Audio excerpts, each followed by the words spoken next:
3 tahap suluk secara umum yang lazim dalam tasawuf, yaitu tahalli, tahalli, dan tajalli. Di samping metode-metode lain yang banyak variasinya, suluk adalah perjalanan spiritual untuk membersihkan jiwa, memperbaiki akhlak, dan merasakan dekatnya Allah. Banyak ulama klasik membagi perjalanan ini menjadi 3 tahap utama, yaitu takhalli, tahalli, dan tajalli. Tiap tahap memiliki tujuan, amalan, dan tanda-tanda tertentu. Takhalli, melepas, mensucikan, dan meniadakan sifat tercela. Tahalli berarti proses membersihkan diri dari sifat-sifat buruk, kesombongan, cinta dunia berlebih, iri, ria, dan hawa nafsu yang menjerumuskan. Tujuan utama adalah meniadakan penghalang antara hamba dan Tuhan, sehingga hati menjadi lapang untuk menerima kebenaran. Tahap ini menuntut muhasabah, introspeksi, taubat, zuhud, pengendalian nafsu, dan disiplin ibadah. Praktik utama, muhasabah harian, menilai dan koreksi diri akan amal dan niat sendiri. Taubat terus-menerus mengakui dosa dan bertekad meninggalkannya.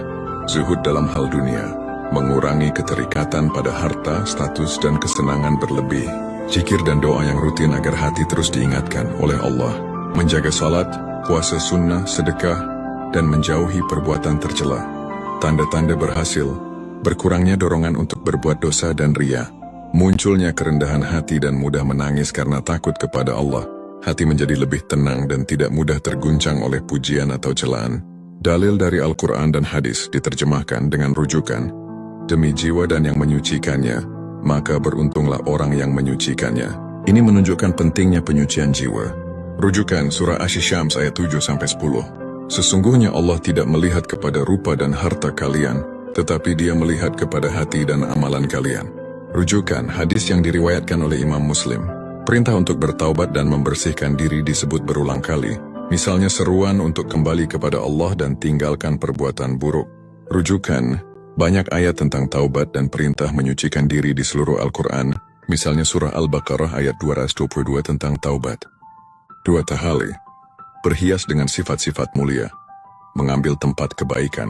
Tahalli berarti berhias atau menghias diri dengan sifat-sifat mulia, yang menjadi lawan dari sifat tercela yang telah ditinggalkan. Jika tahalli adalah pengosongan dari sifat buruk, tahalli adalah pengisian dengan sifat baik, sabar, syukur, ihsan, tawadhu, amanah, kasih sayang, dan akhlak para nabi. Tahalli menekankan internalisasi nilai-nilai ilahiyah, sehingga perilaku sehari-hari mencerminkan ketaatan dan kecintaan kepada Allah. Praktik utama, mempelajari akhlak nabi dan meneladaninya dalam tutur kata dan perbuatan. Memperbanyak amal kebaikan yang nyata, menolong orang, sabar atas kesulitan, berkata benar, memberi maaf, mengamalkan nama-nama Allah dengan taufik guru untuk membangun sifat yang sesuai, meningkatkan kualitas ibadah, bukan sekadar kuantitas, dengan kehadiran hati, tanda-tanda berhasil, perubahan perilaku konkret, lebih sabar, murah hati, jujur, tidak mencari pamrih. Amal kebaikan menjadi kebiasaan yang konsisten, hubungan sosial yang membaik karena akhlak yang terpuji. Dalil dari Al-Quran dan hadis, perintah untuk meneladani akhlak Nabi. Sesungguhnya pada diri Rasulullah itu ada teladan yang baik bagi orang yang mengharap Allah dan hari akhir. Rujukan surah Al-Ahzab ayat 21. Perintah untuk berbuat kebajikan dan berakhlak mulia di Al-Quran, misalnya perintah berbuat baik kepada orang tua, tetangga, dan sesama. Hadis tentang ihsan yang menjelaskan kualitas ibadah. Ihsan adalah kamu menyembah Allah seakan-akan melihatnya. Jika kamu tidak melihatnya, maka sesungguhnya Dia melihatmu. Rujukan hadis yang diriwayatkan oleh Imam Bukhari dan Imam Muslim. 3. Tajalli, manifestasi atau perwujudan cahaya ilahi dalam hati. Tajalli berarti manifestasi atau munculnya cahaya dan kebenaran ilahi dalam jiwa hamba. Tahap ini bukan berarti Tuhan berubah atau berada di tempat yang sama dengan makhluk, melainkan pengalaman spiritual di mana hamba merasakan kedekatan, penglihatan batin, atau pengetahuan hakiki tentang Allah. Dalam tradisi tasawuf, ini sering berkaitan dengan ma'rifah, fana, hilang diri dalam zatnya, dan baqa, kekekalan yang bersandar pada Allah.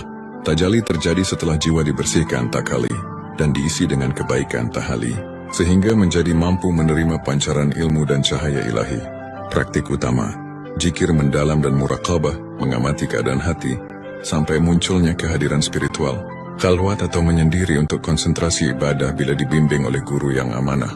Membina cinta kepada Allah melalui cinta kepada Rasul dan para wali Allah sebagai perantara inspirasi.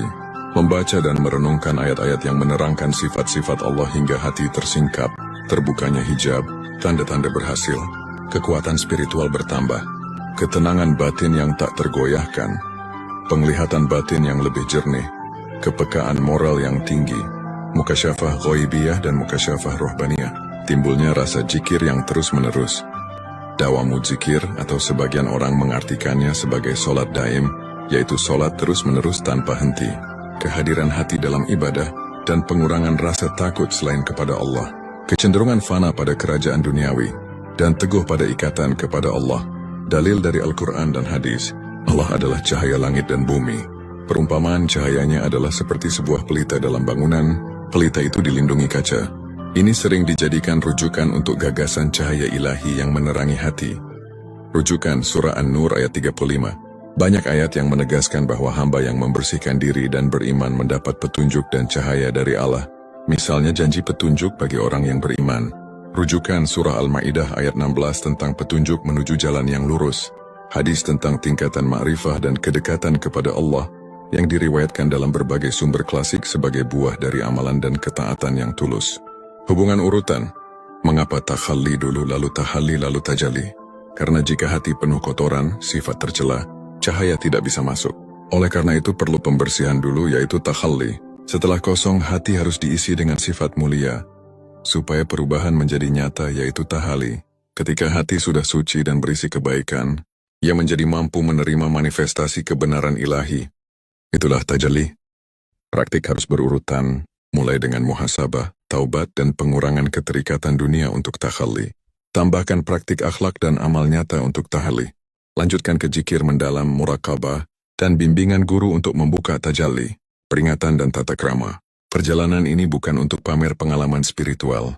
Banyak ulama memperingatkan agar pengalaman batin dikembalikan menjadi manfaat nyata bagi perilaku dan akhlak. Jangan mencari tanda-tanda spiritual tanpa bimbingan. Pengalaman-pengalaman batin bisa menyesatkan bila ego tidak lurus atau tanpa sanad guru. Pengakuan pengalaman luar biasa harus diuji berdasarkan Al-Quran, Sunnah, dan akhlak Nabi. Guru yang terpercaya sangat penting. Imam Al-Ghazali membahas pembersihan jiwa, pembentukan akhlak, dan pengalaman ma'rifah dalam karya-karyanya, khususnya dalam bagian yang membahas tasawuf dan Ihya Ulumuddin.